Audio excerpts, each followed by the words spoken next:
Hey YouTube, alright, I'm making a video to give an update on my rifle.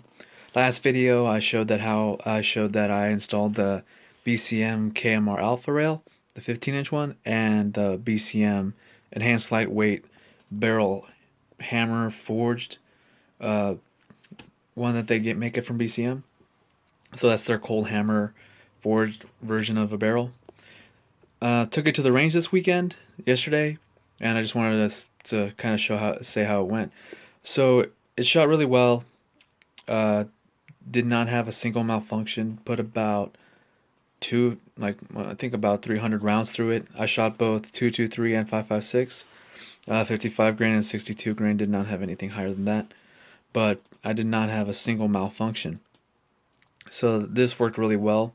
So the install was very simple. Just as from switching the original barrel out and putting the new one on along with the handguard. It's very simple, and it worked. Didn't have any problems with it. No failures to feed.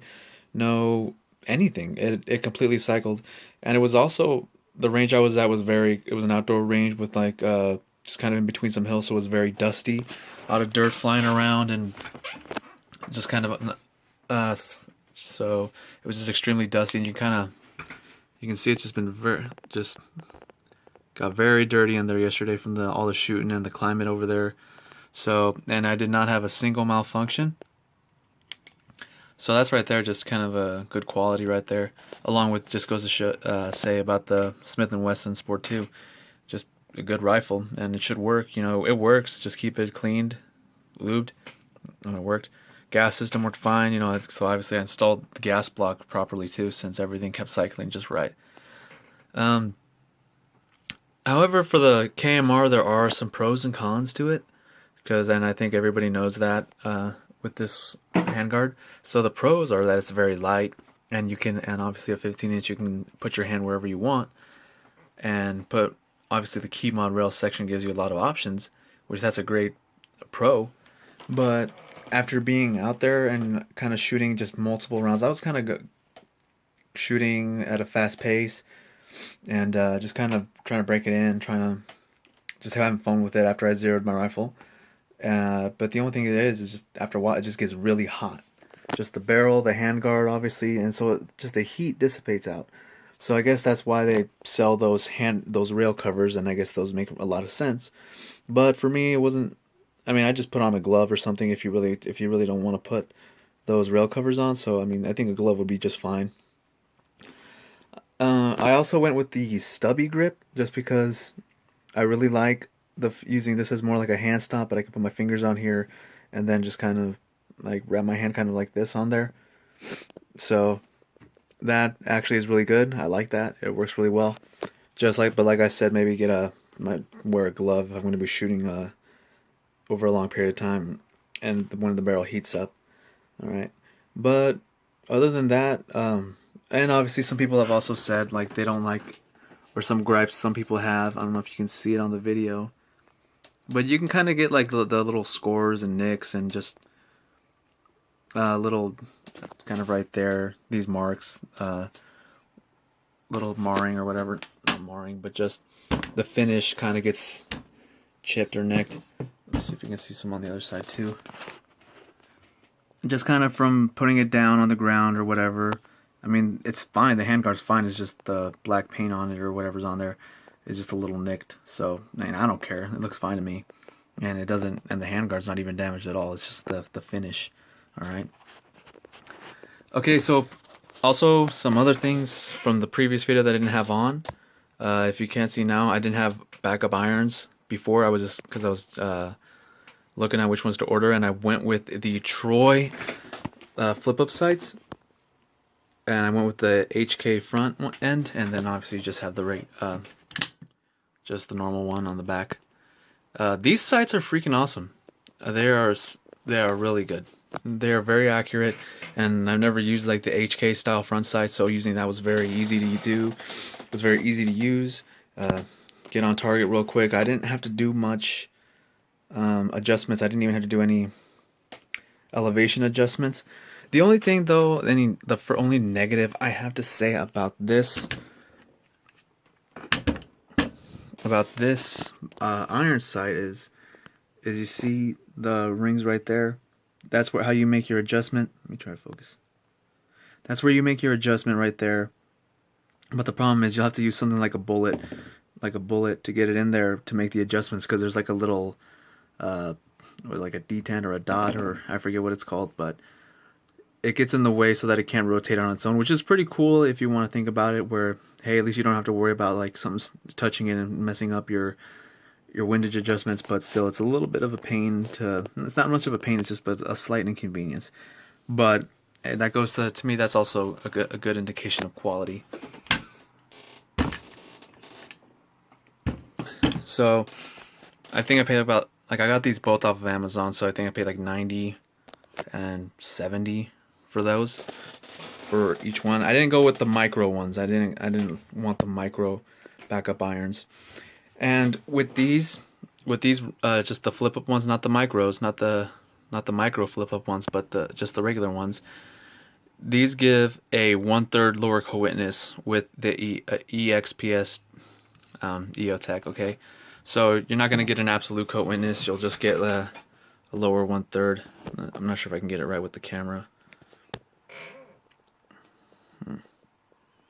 But yeah, you'll get a lower 1/3. All right, just still good. It's fine with me. Plus, because this is already kind of on a riser because of the quick disconnect. Yeah, the quick disconnect right there. So that's if you're looking for like an absolute co-witness,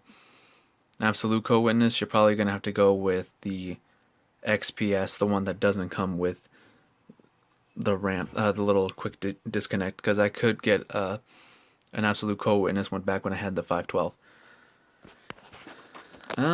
So yeah, and I tried this out for the first time, obviously, too, at a longer range, outdoor range, so works great. The second dot, because it's the EXPS 2-2, so it has the second dot for longer ranges, so that too worked pretty well, and I was shooting at about 400 to 500 yards. I didn't know the exact distance of one of the targets, but it was hitting on pretty straight, dead on, so it works. It works very good. It works very well. All right. I'm trying to think of anything I might have missed, but this is it so far.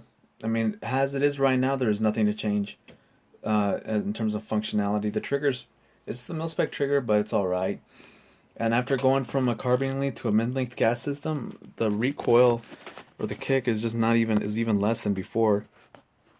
Would I get a different muzzle brake compensator or something like that? I'm thinking about it, but still up for debate. After using it out the range, and it's negligible to me. It's just whatever.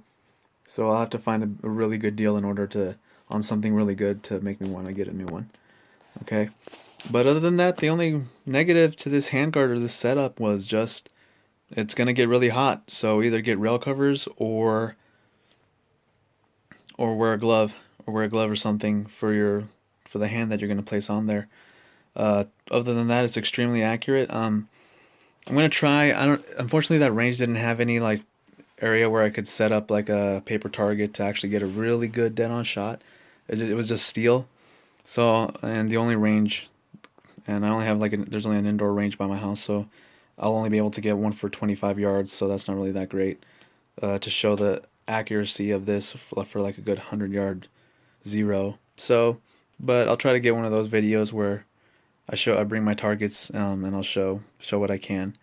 But like I said, with this barrel, you can shoot both 223, 5.56. I know some people say that I've said that, oh, you can only put 5.56 through these BCM barrels with the 1-in-7 twist, but no, you can run different ammo. You can run the 223, and I was mostly shooting 55 grain, mostly 55 grain, and it was shooting it dead on.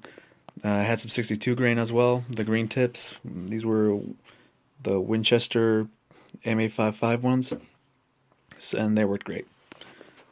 No issues from either the BCM products, and they worked great with my Smith & Wesson, so it all works out. And if, in all honesty, if you just want to pull the trigger on doing this yourself, go ahead and do it. It's an easy process.